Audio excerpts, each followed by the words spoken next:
Good morning प्रिय विद्यार्थियों। कल हमने धातु और अधातु इकाई में आयनिक यौगिक, उनका बनना और उनके गुण धर्मों का अध्ययन किया। आज हम शुरू कराएंगे धातुओं की प्राप्ति। जैसे कि आप Fe, Cu, Ag, Zn धातु देखते हैं, ये इस रूप में नहीं होती है। ये भूपरपट्टी में यानी भूगर्भ में यौगिकों के रूप में पाई जाती है। वहाँ से इनसे विभिन्न प्रोसेस के द्वारा धातु में परिवर्तन करते हैं। अब आपको बताया गया 118 तत्वों में करीब 80 तत्व धातुएं हैं। उनमें दो धातु ऐसी है जो मुक्त अवस्था में पाई जाती है, गोल्ड और प्लेटिनम। ये धातु जिस रूप में देखते हैं उसी रूप में मिलती है, लेकिन अन्य धातुएं वो यौगिकों के रूप में और भूपट्टी में मिलती है, यानी कि संयुक्त अवस्था में पाई जाती है और भूमि के अंदर खनिज के रूप में हमें मिलती है। तो इन्हें किस प्रकार प्राप्त करते हैं, यह हमें अध्ययन करना है। पहले हमें ये मालूम होना चाहिए कि जो 118 तत्व, सर्वाधिक तत्व कौन सा होता है? ऑक्सीजन। यानी भूपट्टी में 40% लगभग क्या होती है? ऑक्सीजन होती है। करीब 26% क्या होता है? सिलिकॉन। 8% होती है एल्युमिनियम धातु और 3% होती है Fe धातु। इसके अलावा अन्य तत्व थोड़ी थोड़ी मात्रा में होते हैं।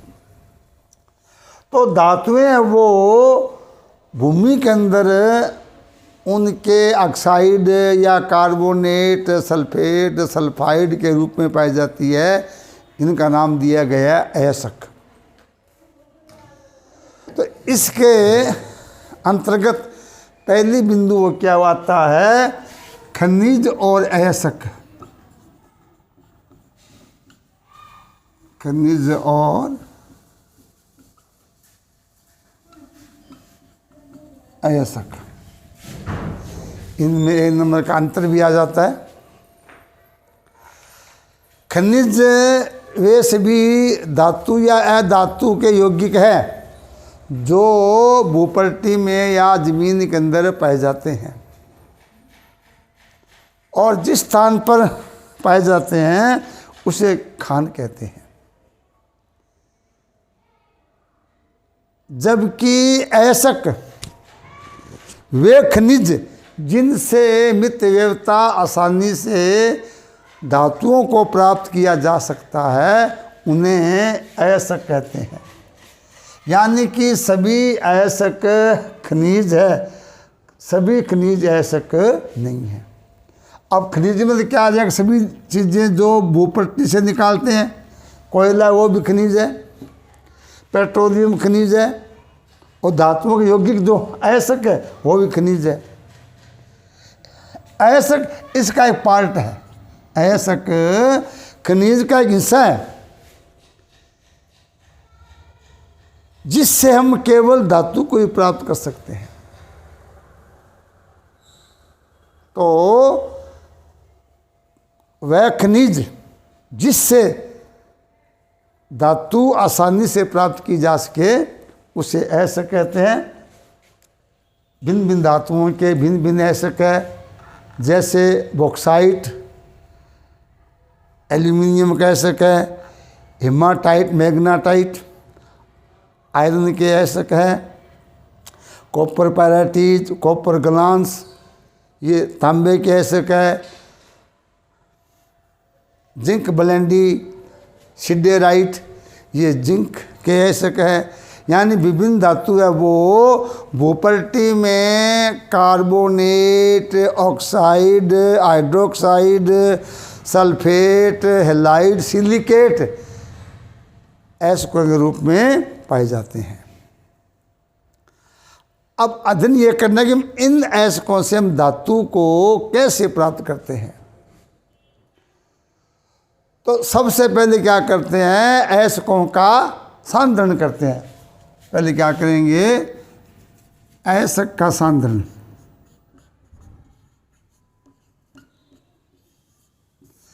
यानी कि खान से जो अयस्क को निकालते हैं वो बड़े बड़े टुकड़ों के रूप में होता है, पत्थर के समान होता है। उसको बाहर लाकर छोटे टुकड़ों में तोड़ देते हैं हथौड़ों से और स्टेम मिल के द्वारा बारीक पाउडर के रूप में बदल लेते हैं।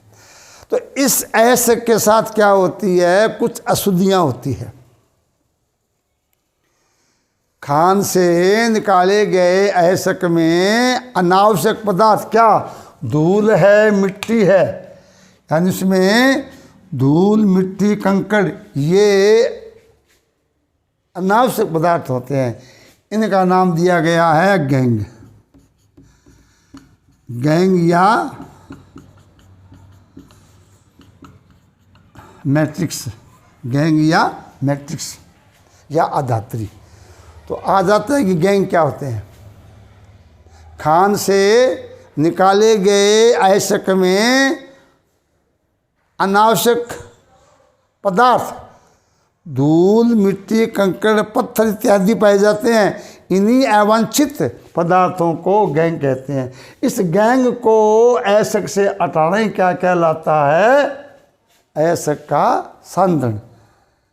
और इसमें अयस्कों की प्रकृति के आधार पर सांद्रण की 4 विधियां हैं। कौन कौन सी है, गुरुत्वीय पृथक्करण, गुरुत्वीय पृथक्करण, चुंबकीय पृथक्करण,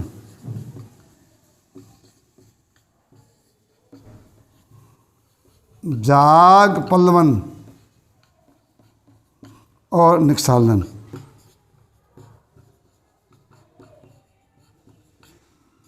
ये 4 सांद्रण की विधियां हैं। यह विधि तो भारी अयस्कों के लिए है, भारी अयस्क जैसे SiO2 है, लोहे के अयस्क है, उनके सांद्रण में गुरुत्वीय पृथक्करण विधि का उपयोग करते हैं। चुंबकीय में या तो अयस्क या गैंग क्या हो, चुंबकीय हो, क्या हो, चुंबकीय, यानी एक इनमें से चुंबकीय होगा तो वो चुंबक के द्वारा आकर्षित हो जाता है और अलग कर लेते हैं। चुंबकीय पृथक्करण विधि कहाँ में लेते हैं, लोहे के अयस्कों का सांद्रण चुंबकीय विधि में करते हैं। एक है जाग पल्लवन, इसी में होता है सल्फाइड अयस्कों का। अधिकांश अयस्क सल्फाइड के रूप में होते हैं, कॉपर के, जिंक के, लोहे के, चांदी के। तो अधिकांश जो अयस्क है वो सल्फाइड के रूप में होते हैं, उनका सांद्रण जाग पल्लवन विधि के द्वारा करते हैं। और चौथी है निक्षालन, इसको रासायनिक विधि भी कहते हैं। इसमें अयस्क को रासायनिक अभिकर्म के साथ मिलाया जाता है, अयस्क क्रिया करके उसमें घुल जाता है और अशुद्धियाँ शेष बची रहती है। यहाँ हम करते हैं बॉक्साइट, Al2O3 2H2O, ये एल्यूमिनियम, क्या नाम है इसका, बॉक्साइट। बॉक्साइट अयस्क का सांद्रण निक्षालन विधि के द्वारा करते हैं। तो ये बात ध्यान देनी है कि अयस्क के सांद्रण से मतलब क्या होता है। अयस्क में अनावश्यक अवांछित अशुद्धियाँ पाई जाती है, इन अशुद्धियों को गैंग कहते हैं। अयस्क से इन्हीं गैंग को हटाना क्या कहलाता है, अयस्क का सांद्रण। और इसके सांद्रण की 4 विधियां हैं, गुरुत्वीय पृथक्करण, चुंबकीय पृथक्करण, जाग पल्लवन विधि और निक्षालन विधि। इनकी डिटेल्स +2 में आएगी, 10th में इतनी है, केवल नाम पूछ सकते हैं कि अयस्क के सांद्रण की विधियाँ। अब आता है धातु निष्कर्षण। सेकंड पॉइंट आता है यहाँ, थर्ड ये था, थर्ड आता है धातु निष्कर्षण, यानी इस सांद्रित ऐसक से धातु कैसे प्राप्त करते हैं।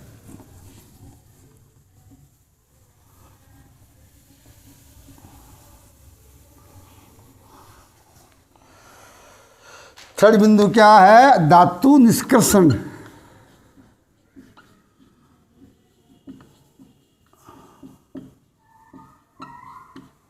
धातु निष्कर्षण मतलब सांद्रित ऐसक से धातु प्राप्त करने की प्रक्रिया को धातु निष्कर्षण कहते हैं। सांद्रित ऐसक से धातु प्राप्त करने की विधि धातु निष्कर्षण कहलाती है। इसकी 4 विधियां हैं। कौन कौन सी है? पहली है कार्बन अपचन विधि,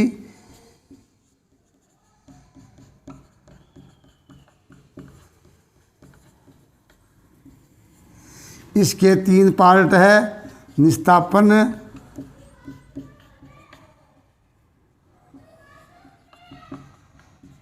वर्जन और प्रगलन। दूसरी है थर्मिट विधि।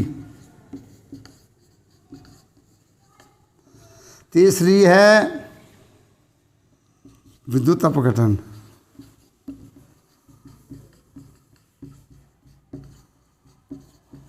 और चौथी है अपचन विधि।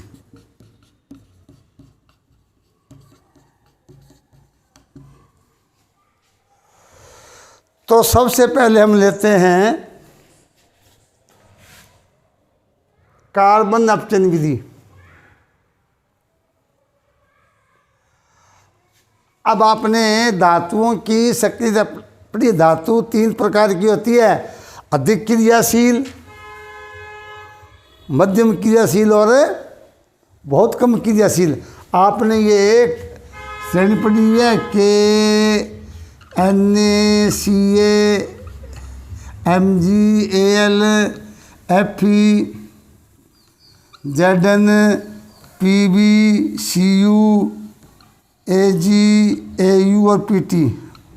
ये आपने एक धातुओं की क्रियाशीलता की श्रेणी का अध्ययन किया है। ये जो धातु है ये अत्यंत क्रियाशील, अधिक क्रियाशील, अधिक क्रियाशील धातु होती है। यानी केवल ये संयुक्त अवस्था में एलाइड के रूप में ही पाई जाती है, उससे धातु प्राप्त करते हैं। और ये धातुएं क्या होती है, मध्यम क्रियाशील।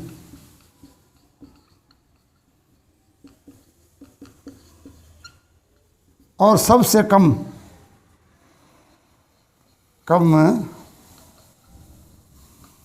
क्रियाशील।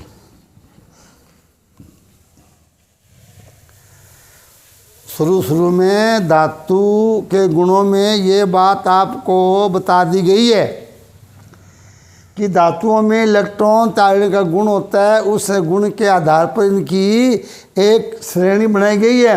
उसमें सबसे अधिक सक्रिय धातु ऊपर होती है और निष्क्रिय क्या होती है, नीचे होती है। और दोनों के बीच की धातुएं इनके मध्य आ जाती है। तो 3 धातुओं का वर्ग है। तो ये जो कार्बन अपचन विधि है, इसके द्वारा ये जो मध्यम क्रियाशील धातु है, इनके ऐसकों से इनका निष्कर्षण करते हैं। मध्यम जो क्रियाशील धातु है, उनका धातु निष्कर्षण कार्बन अपचन विधि में करते हैं। ये धातुएं मुख्यतः कार्बोनेट, सल्फाइड,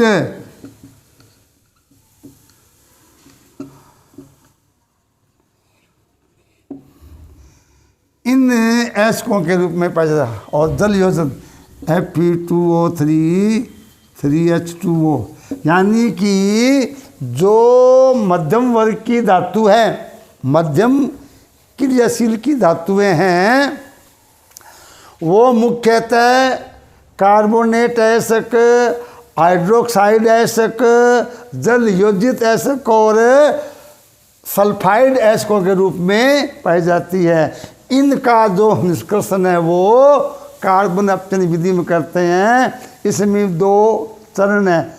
पहले चरण में क्या करते हैं, इस कार्बोनेट या सल्फाइड को हम ऑक्साइड में बदलते हैं और फिर ऑक्साइड को धातु में परिवर्तित करते हैं। क्योंकि इसमें धातु ऑक्साइड को धातु में परिवर्तन कार्बन के द्वारा करते हैं, नाम रख दिया कार्बन अपचन विधि।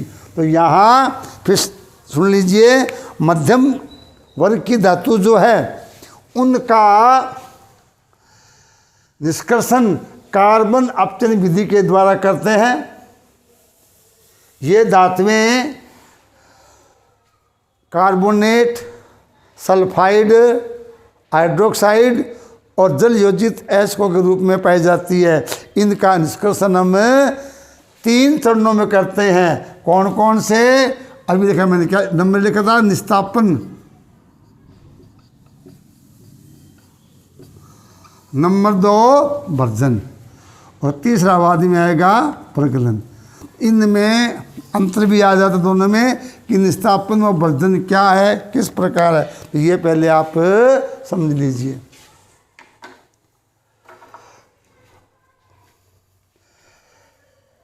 इनमें पहले हम लेते हैं निस्तापन के बारे में।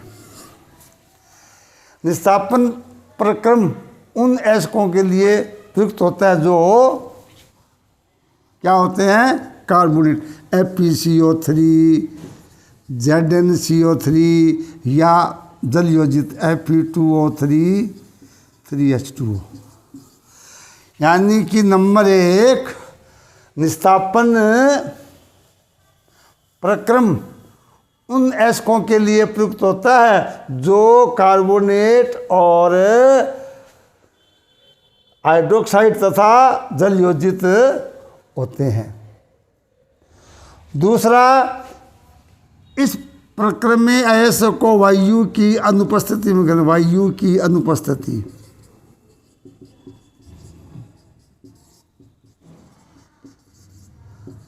भर्जन क्रिया वायु की अनुपस्थिति में गर्म करते हैं। ऐसा करने से ऐसक में से जो जल है वो वाष्प के रूप में कार्बोनेट CO2 के रूप में वाष्पित हो जाते हैं और धातु ऑक्साइड बचा रहता है जो कि रंध्र में या छिद्रित हो जाता है। यानी कि तीसरा, अयस्क रंध्र में और हल्का हो जाता है। चौथा, इसमें क्रिया जैसे ZnCO3,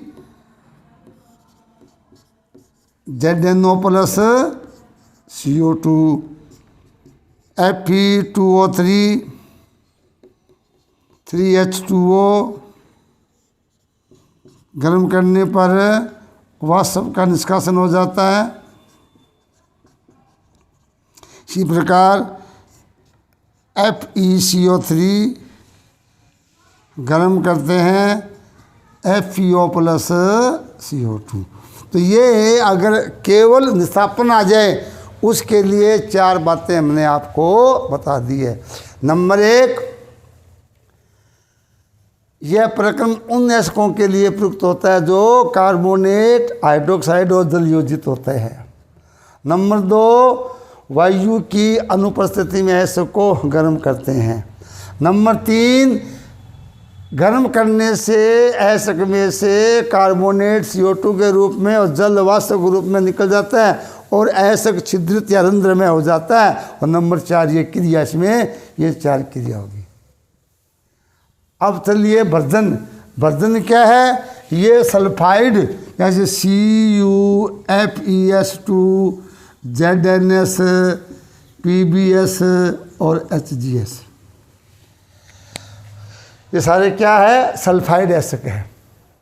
नंबर 1, भर्जन क्रिया सल्फाइड ऐसकों के लिए प्रयुक्त होती है। जैसे copper pyrites, iron pyrites, zinc blende, galena और सिन्ने बार। नंबर 2, ये प्रकरण वायु की उपस्थिति में, वायु की उपस्थिति में और अधिक ताप यानी कि 800 डिग्री सेंटीग्रेड ताप पर क्रिया होती है। ऐसा करने से क्या होता है, ऐसा करने से आर्सेनिक है, एंटीमनी है, ये ऑक्साइड में परिवर्तित हो जाते हैं और जो सल्फाइड एसिड है वो ऑक्साइड में परिवर्तित हो जाता है। चौथा, इसमें भी क्रिया कर देंगे 4। कौन कौन सी? 2ZNS plus 3O2 change 2ZNO plus 2SO2। इसी प्रकार 2PbS plus 3O2 change 2PbO plus 2SO2। इसी प्रकार CuFeS2O2 change Cu2S FeS plus SO2। ये क्रिया किस में हो जाएगी? वर्धन क्रिया में हो जाएगी। और दोनों ही क्रियाओं के लिए क्या काम लेते हैं हमें? परावर्तनी भट्टी, यानी निस्तापन और वर्धन के लिए परावर्तनी भट्टी का उपयोग करते हैं। इसका चित्र नहीं आपके आगे, +2 में इसका आप अध्ययन करेंगे परावर्तनी भट्टी क्या होती है। तो ये प्रश्न 2 नंबर का बोर्ड में पूछ सकते हैं। निस्तापन और वर्धन के अंदर अंतर, या अकेला निस्तापन या अकेला वर्धन। अब क्या है, सांद्रता S को ऑक्साइड में बदलने के बाद हम क्या करते हैं, इसको धातु में अपचन। इसके लिए क्या लेते हैं हम? प्रगलन। क्या लेते हैं? प्रगलन। यानी कार्बन अपचन विधि का सेकंड भाग क्या है? प्रगलन भाग है।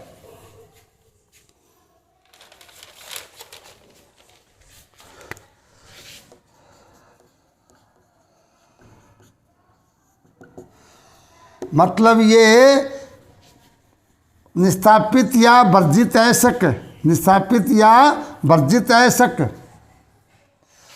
को कार्बन के साथ, वर्जित या निस्तापित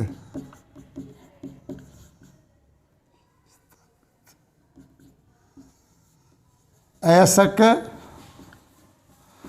प्लस कोक और गालक भी लेते हैं, इसमें गर्म करते हैं तो धातु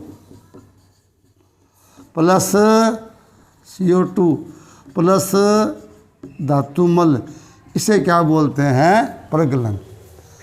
प्रगलन वह प्रक्रम है जिसमें निस्तापित या वर्जित अयस्क में कोक और गालक मिलाकर वात्या भट्टी में गर्म करते हैं तो कार्बन के द्वारा धातु ऑक्साइड का अपचन धातु में हो जाता है। इसे क्या कहते हैं? प्रगलन। जैसे ZNO plus C change ZN plus CO। इसी प्रकार PbO plus C change Pb plus CO। तो ये प्रगलन क्रिया है। तो हम इस प्रकार कार्बन अपचन विधि के द्वारा जो मध्यम क्रियाशील धातुएं हैं उनका हम निष्कर्षण कर लेते हैं। इसमें 3 चरण है, निस्तापन, वर्धन और प्रगलन। अब नंबर 2 आता है कम क्रियाशील धातु निष्कर्षण, यानी कि ये AgAuPtHg, ये जो धातु जो नीचे की धातुएं हैं कौन कौन सी? ये Hg, Ag, ये Cu इसमें आ जाएगा, CuHg, Ag और Au। इन धातुओं का जो निष्कर्षण है वो स्वतः ऑक्सीकरण के द्वारा करते हैं, यानी अयस्क जो प्राप्त होता है उसको स्वतः ही ऑक्सीकरण के द्वारा, इनके लिए निस्तापन या वर्धन की आवश्यकता नहीं है। जो सबसे कम क्रियाशील, जैसे HGS गैलेना और दूसरा Cu2S। ये जो एसिड है, ये इनसे धातु प्राप्त करने के लिए सीधा सोते ही ऑक्सीकरण के द्वारा इनको धातु में परिवर्तित किया जाता है। इनको वायु के साथ गर्म करने पर क्या बना देंगे, ये ऑक्साइड में परिवर्तित हो जाते हैं, और ऑक्साइड को उच्च ताप पर गर्म करेंगे तो धातु अलग हो जाती है। इसमें दो क्रिया है। पहली है 2HGS plus 3O2 change 2HGO plus 2SO2। 2HGO तापन करेंगे Hg प्लस O2। इसी प्रकार कॉपर के लिए Cu2S 3O2 change Cu2O plus 2SO2, और फिर Cu2O शेष बचा हुआ Cu2S, इनका स्वतः अपचन होता है 6Cu प्लस 2SO2। तो ये दोनों की दो क्रिया है। यहाँ ये प्रश्न बनता है कि मध्यम क्रियाशील धातु कर लिए हमने, निम्न क्रियाशील, तो दो ही धातुओं का आपके निष्कर्षण है, गैलेना से मरकरी और क्यूपराइट से तांबा। इन सांद्रित अयस्कों को गर्म करके पहले ऑक्साइड में परिवर्तित कर लिया जाता है, फिर ऑक्साइड को गर्म करते हैं तो ये धातु में परिवर्तित हो जाते हैं। जैसे दो समीकरण गैलेना की है, दो ही कॉपर सल्फाइड की है। कॉपर सल्फाइड खास बात यह है कि कॉपर सल्फाइड का ऑक्सीकरण करने पर क्या बनता है, कॉपर ऑक्साइड, लेकिन जो शेष बचे हुए सल्फाइड के साथ क्रिया करके कॉपर में अपचित हो जाता है। तो ये थी कम क्रियाशील धातुओं के लिए। अब है अधिक क्रियाशील धातुओं के लिए, वो कल कराएंगे। Thank you.